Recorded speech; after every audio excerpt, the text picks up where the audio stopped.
اس کا باپ اس کی دیکھ ریکھ کرے اور پوری زندگی اس کا خرچہ اٹھاتا رہے، اس کا نفقہ دیتا رہے، تو حدیث پاک کے اندر آتا ہے کہ جب قیامت کا دن ہوگا اور اس کے باپ کو جہنم میں ڈالا جا رہا ہوگا تو وہ عورت درمیان میں آ کر کھڑی ہو جائے گی اور آنے کے بعد یہ کہے گی، اے اللہ میرے شوہر کا انتقال ہو چکا تھا یا میرے شوہر نے مجھے طلاق دی تھی اور میری تربیت اور میری صحیح طریقے سے پرورش میرے نام نفقے کا خیال میرے باپ نے رکھا تھا، میرے بھائی نے رکھا تھا، لہذا میرے ہوتے ہوئے میرے باپ کو، میرے بھائی کو جہنم میں ہرگز نہیں ڈالا جائے گا اور میں اپنے باپ کو اپنے سامنے جہنم میں ڈالنے نہیں دوں گی۔ لہذا یہ مذہب اسلام ہی ہے جس نے عورت کو یہ مقام دیا ہے، اور کتنا بڑا مقام دیا ہے۔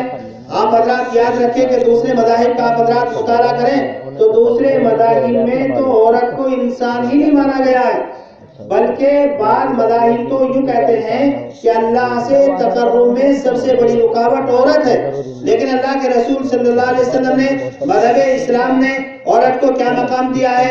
حدیث پاک کے اندر آتا ہے کہ حضور اکرم صلی اللہ علیہ وسلم کی خدمت میں چند عورتیں آئی اور آنے کے بعد کہا کہ اللہ کے رسول ہمارا کیا مقام ہے، ہمارا کیا احترام ہے مذہب اسلام میں؟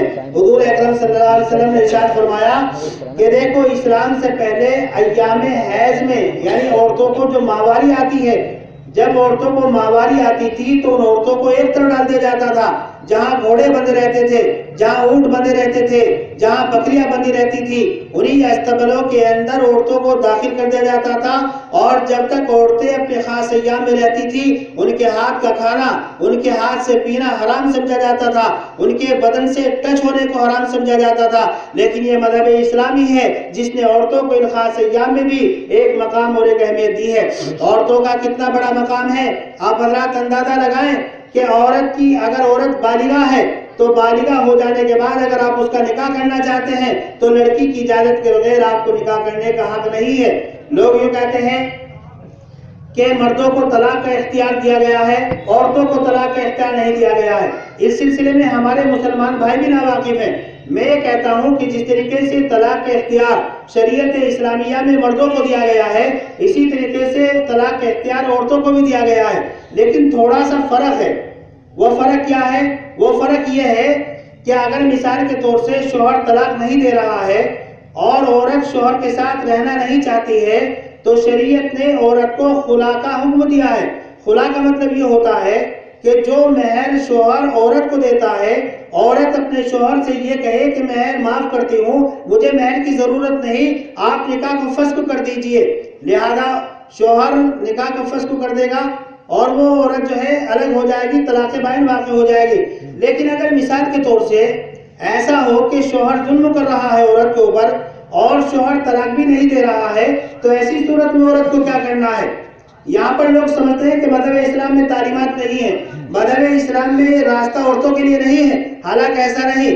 اگر عورت کے اوپر ظلم کیا جا رہا ہے، اگر شوہر عورت پر زیادتی کر رہا ہے، اگر شوہر عورت کو ناحق ستا رہا ہے اور شوہر طلاق دینے کے لیے تیار نہیں ہے تو عورت کے لیے راستہ کھلا ہوا ہے، وہ یہ ہے کہ عدالت شریعہ میں درخواست دے، عدالت شریعہ میں درخواست دے۔ عدالت شریعہ میں درخواست دینے کے بعد جو قاضی ہوگا وہ دونوں کی بات سنے گا، اور اگر قاضی کو یہ بات محسوس ہوتی ہے کہ واقعتاً عورت پر ظلم کیا جا رہا ہے، واقعتاً عورت پر ظلم کیا جا رہا ہے، عورت کو ستایا جا رہا ہے، تو قاضی اپنے قلم سے دونوں کے درمیان میں نکاح کو فسخ کر دے گا۔ شوہر کو اپنی مرضی سے نکاح کرنے کا اختیار ہوگا، عورت کو اپنی مرضی سے نکاح کرنے کا اختیار ہوگا۔ لیکن اگر مثال کے طور سے عدالت شریعہ میں نہ جا سکے، مثال کے طور سے منگلور میں عدالت شریعہ نہیں ہے، اگر عدالت شریعہ میں جانا ہے تو آپ کو سہارنپور جانا ہوگا یا مظفر نگر جانا ہوگا یا دوسرے اضلاع میں جانا ہوگا، تو جیسے منگلور یہاں پر عورت کیا کرے گی؟ یہاں تو عدالت شریعہ نہیں، یہاں پر کیا کرے گی؟ تو علماء نے لکھا ہے کہ اس کی شکل یہ ہے کہ شریف پنچایت قائم کی جائے۔ شریف پنچایت کا مطلب ہوتا ہے کہ 3-4 اس میں علماء ہو، 3-4 اس میں مقامی آدمی ہو، اور وہ بیٹھ کر دونوں کی بات سنے، شوہر کی بات بھی سنے اور عورت کی بات بھی سنے۔ اگر شریف پنچایت کو یہ محسوس ہوتا ہے کہ واقعتاً عورت کے اوپر ظلم کیا جا رہا ہے تو اس شریف پنچایت کو اس بات کا اختیار ہوتا ہے کہ وہ دونوں کے درمیان میں جو نکاح ہوا ہے اس نکاح کو ختم کر دے، اس نکاح کو فسخ کر دے، اور شریف پنچایت کے نکاح کو ختم کر دینے کے بعد عورت کو اس بات کا اختیار ہوتا ہے وہ جہاں چاہے نکاح کرے۔ اب بتائیے کہ اتنے آپشن عورت کے لیے ہیں تو عورت کو کیا طلاق کا اختیار نہیں ہے؟ عورت کو بھی طلاق کا اختیار ہے، لیکن مسئلہ یہ ہے کہ مسلمان اپنے مسائل سے، اپنے قرآن سے، اپنے احادیث سے ناواقف ہے۔ اس لیے آپ کھلے طور پر اگر کوئی آدمی کہتا ہے کہ عورتوں پر ظلم کیا جا رہا ہے تو آپ برسر عام یہ کہیں کہ عورتوں پر ہمارے مذہب میں ظلم نہیں ہے بلکہ تمہارے مذہب میں ظلم ہے، اس لیے کہ تمہارے مذہب کے اعتبار سے عورت طلاق نہیں لے سکتی، اور اگر اس کو طلاق لینی پڑے گی تو اس کو عدالت کے چکر کاٹنا پڑیں گے۔ عدالت میں کیا ہوتا ہے، 10 سال 20 سال 15 سال لگ جاتے ہیں، وہ اس کے اوپر الزام لگاتا ہے، وہ اس کے اوپر الزام لگاتا ہے، کب جا کر کے کہیں بہت دنوں کے بعد طلاق ملتی ہے، لیکن مذہب اسلام میں ایسا نہیں۔ اس لیے آپ حضرات سے میری گزارش یہ ہے کہ آپ حضرات ان مسائل کو سمجھیں۔ اور ایک بات میں اپنے مسلمانوں سے بھائیوں سے کہنا چاہتا ہوں کہ دیکھو، اگر میاں بیوی میں نا اتفاقی ہو جائے اور لڑائی ہو جائے تو ایک دم طلاق نہیں دینی چاہیے۔ طلاق کے سلسلے میں ایک بات یاد رکھیں، اللہ کے نزدیک طلاق حلال چیزوں میں سب سے بری چیز ہے۔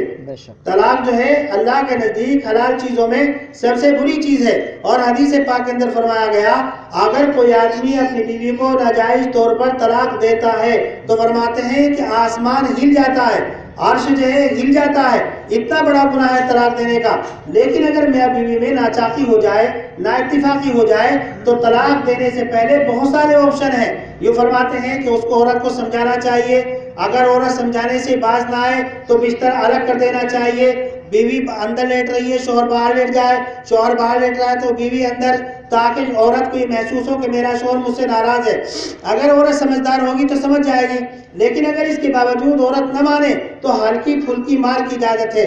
ہلکی پھلکی کا مطلب یہ ہے ایسے طریقے پر کہ اس کے بدن پر نشان نہ پڑے، ایسے طریقے پر مارنے کی اجازت ہے۔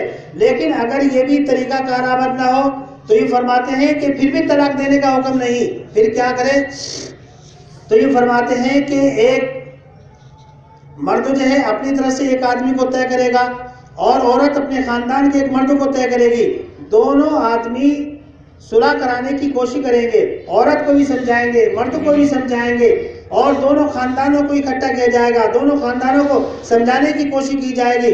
لیکن اگر یہاں پہنچنے کے بعد اب اس بات کا یقین ہو چلے کہ شوہر بیوی کے حق کو ادا نہیں کر پائے گی اور بیوی شوہر کے حق کو ادا نہیں کر پائے گا تو ایسی صورت میں طلاق کا حکم ہے، چوتھے نمبر پر طلاق کا حکم ہے۔ لیکن طلاق میں بھی شریعت کیا کہتی ہے؟ طلاق میں بھی یہ ہے کہ صرف ایک طلاق دے، کتنی بھائی؟ ایک طلاق دے، 3 طلاق دینے کی اجازت نہیں، صرف ایک طلاق دینے کی۔ اور وہ ایک طلاق بھی کیسے زمانے میں دی جائے گی؟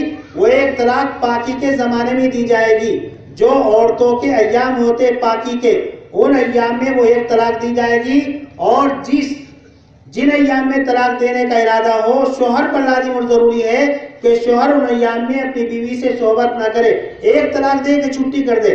اب کیا فائدہ ہوگا اس کا فائدہ یہ ہوگا کہ 3 ماہواری یا 3 مہینے وہ عدت گزارے گی۔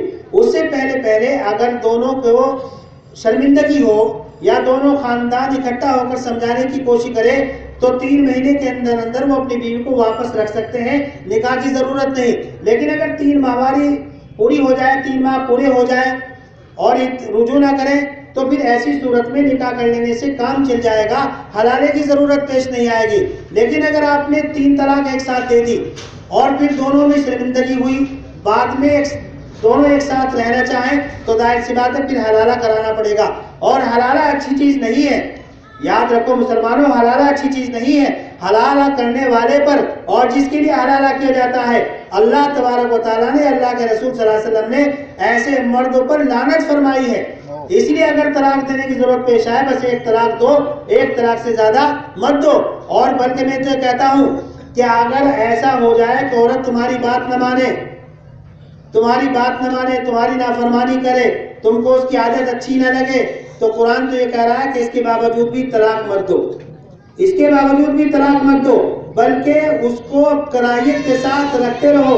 ہو سکتا ہے کہ اللہ تبارک و تعالیٰ اس سے تمہیں کوئی اچھی سے اچھی چیز عطا فرما دے۔ مثلا ایک بیوی کالی کلوٹی ہے، ایک بیوی کی عادت تمہیں سمجھ میں نہیں آ رہی ہے، لیکن ہو سکتا ہے اللہ تبارک و تعالیٰ اس عورت کے ذریعے سے ایسی اولاد تمہیں عطا کر دے جو دنیا میں بھی تمہارا نام روشن کرے اور آخرت کے اندر بھی تمہارے لیے کامیابی کا اور تمہاری نجات کا ذریعہ بنے۔ ہو سکتا نہیں ہو سکتا بھائی؟ دوسری بات یہ ہے کہ اگر کوئی آدمی اپنی بیوی کو طلاق دے اور طلاق دے کر یہ سمجھے میں دوسری عورت سے نکاح کروں گا، تو کیا ضمانت ہے، کیا گارنٹی ہے کہ دوسری عورت پہلی عورت سے اچھی آپ کو مل جائے؟ ضروری نہیں. ہو سکتا ہے کہ دوسری عورت پہلی عورت سے بھی زیادہ خراب آپ حضرات کو مل جائے، اس لیے کہ ماتھے پر تو کچھ لکھا ہوا نہیں ہے. اس لیے طلاق کا آپشن کم کرنا چاہیے اور طلاق کے مسائل سے ہم سب لوگوں کو واقف ہونا چاہیے، نکاح کے مسائل سے ہم سب لوگوں کو واقف ہونا چاہیے، اور ہر آدمی قرآن کی تلاوت کرے، قرآن پڑھے. اور آخر میں ایک میری نصیحت، ایک بات یہ ہے کہ بھائی دینی تعلیم کے ساتھ ساتھ دنیاوی تعلیم بھی ہمارے لیے ضروری ہے. ہم لوگ یہ سمجھتے ہیں جب ہم پیغمبروں کا تذکرہ کرتے ہیں، صحابہ کا تذکرہ کرتے ہیں، کہ گویا کہ وہ صرف قرآن پڑھے ہوئے تھے. نہیں، اگر آپ صحابہ کی تاریخ پڑھیں گے، صحابہ کو تو چھوڑ دیجئے، میں صحابیات کے 2-3 واقعہ حضرات کو بتا دیتا ہوں. علم طب، ہمارے یہاں آج نرس کی ضرورت ہے، آج ہمارے یہاں ڈاکٹرنی کی ضرورت ہے. کیوں ضرورت ہے؟ ہمارے یہاں بچے کی پیدائش کا مسئلہ ہوتا ہے، ہمارے گھر میں مستورات عورتیں بیمار ہو جاتی ہیں، ہم کہاں لے کر کے جاتے ہیں بھائی؟ ہاسپٹلوں میں لے کر کے جاتے ہیں. وہاں ہاسپٹلوں میں ہماری عورتیں اندر رہتی ہیں، ہم لوگ باہر رہتے ہیں، وہاں جینٹس ان کے ساتھ رہتے ہیں. اب وہ کیا کر رہے ہیں، کیا نہیں کر رہے ہیں، آپ کو معلوم نہیں ہے. اگر ہمارے ہاسپٹل ہوں گے، ہمارے میڈیکل ہوں گے، ہماری عورتیں اگر نرس ہوں گی، ہماری عورتیں اگر ڈاکٹر نہیں ہوں گی، تو ہماری عورتوں کا علاج وہ کریں گی. اور دیکھیے حضرت عائشہ صدیقہ رضی اللہ تعالیٰ عنہ جہاں بہت بڑی عالمہ تھی، جہاں بہت بڑی فقیہہ تھی، وہاں وہ ڈاکٹرنی بھی تھی. روایت کے اندر آتا ہے کہ جب حضرات صحابہ کرام غزوات کے اندر جاتے تھے اور وہاں صحابہ کرام کو زخم لگتے تھے، چوٹیں آتی تھی، تو حضرات صحابیات ان کا علاج کرتی تھی، ان کا علاج کرتی تھی. معلوم اس سے یہ ہوا کہ صحابیات جو ہیں وہ ڈاکٹرنی بھی تھی اور نرس بھی تھی. آپ حضرات صحابیات کے واقعات پڑھیے تو کیا ڈاکٹرنی کی ضرورت نہیں ہے؟ نرس کی کیا ضرورت نہیں ہے؟ ضرورت ہے آج ہمیں. اسی طریقے سے اگر ہم اپنی بچیوں کو پڑھانا چاہتے ہیں تو اپنی بچیوں کو پڑھانے کے لیے معلمات کی ضرورت ہے. ہم اپنی بچیوں کو پڑھانے کے لیے معلمات کی ضرورت ہے. اب ظاہر سی بات ہے ہم دوسروں کے اسکولوں میں بھیج رہے، دوسروں کے کالجوں میں بھیج رہے، لیکن ظاہر سی بات ہے وہاں کے اثر کو ہماری بچیاں قبول کریں گی، ضرور قبول کریں گی. اس لیے کہ ان کا ماحول بالکل غیر ہے، ان کا ماحول بالکل الگ ہے، ان کا ماحول کھلا ہوا ماحول ہے. لہذا ہمیں آج ضرورت ہے میڈیکل کی، آج ہمیں ضرورت ہے نرسری اسکولوں کی، آج ہمیں ضرورت ہے کالجوں کی. آپ لوگ یہ کہتے ہیں کہ صاحب مسلمانوں کے پاس اتنا پیسہ نہیں، مسلمان کیسے کالج بنائیں گے، مسلمان کیسے یونیورسٹی بنائیں گے؟ میں کہتا ہوں کہ جیسے مسلمان مسجدیں چلاتے ہیں، جیسے مسلمان چندوں سے مدرسے چلاتے ہیں، تو کیا اس طریقے سے اسکول نہیں چلا سکتے؟ کیا اس طریقے سے کالج نہیں چلا سکتے؟ کیا اس طریقے سے یونیورسٹی نہیں چلا سکتے؟ چلا سکتے ہیں. لیکن اصل بات یہ ہے مالدار لوگوں میں اور غریب لوگوں میں ملاپ نہیں ہے، پیار محبت نہیں ہے. ایک دوسرے سے جڑ کر کے چلیں اور اس طرح کے ہم اپنے قصبے میں میڈیکل قائم کریں، یونیورسٹیاں بنائیں، کالج بنائیں. اپنی بچیوں کو جس طریقے سے دینی تعلیم دلانا ضروری ہے، ایسے اپنی بچیوں کو دنیاوی تعلیم دلانا بھی ضروری ہے. ہمارے اندر ڈاکٹرز بھی ہوں، ہمارے اندر انجینئر بھی ہوں، اس لیے کہ ہم اسلامی اعتبار سے دوسروں کے کسی بھی اعتبار سے محتاج نہ ہوں. آج ہم ہر جگہ ہر چیز کے محتاج ہیں، دوسروں کے محتاج ہیں، دوسروں کے سامنے ہمیں جھکنا پڑتا ہے. اس لیے مسلمانوں سمجھنے کی اور سمجھنے کی ضرورت ہے. کریں گے انشاءاللہ بھائی اس کو پر عمل، سنجیدگی سے آپ حضرات لیں گے اس کو انشاءاللہ. اللہ تبارک و تعالیٰ سے دعا ہے کہ اللہ تبارک و تعالیٰ مجھے بھی عمل کرنے کی توفیق مرحمت فرمائے، آپ حضرات کو بھی عمل کرنے کی توفیق مرحمت فرمائے. اور دوسری بات یہ ہے کہ جو ہمارے پروگرام چل رہے ہیں یہ ہماری ایک تنظیم ہے، تنظیم ائمہ مساجد. منگلور کے تمام ائمہ اس میں جڑے ہوئے ہیں، اور یہ چھوٹے چھوٹے پروگرام ہم اسی لیے رکھتے ہیں کہ تاکہ اگر کوئی بات آئے تو مسلمانوں تک پیغام پہنچا دیا جائے. یہ ہماری اپنی ذمہ داری ہے.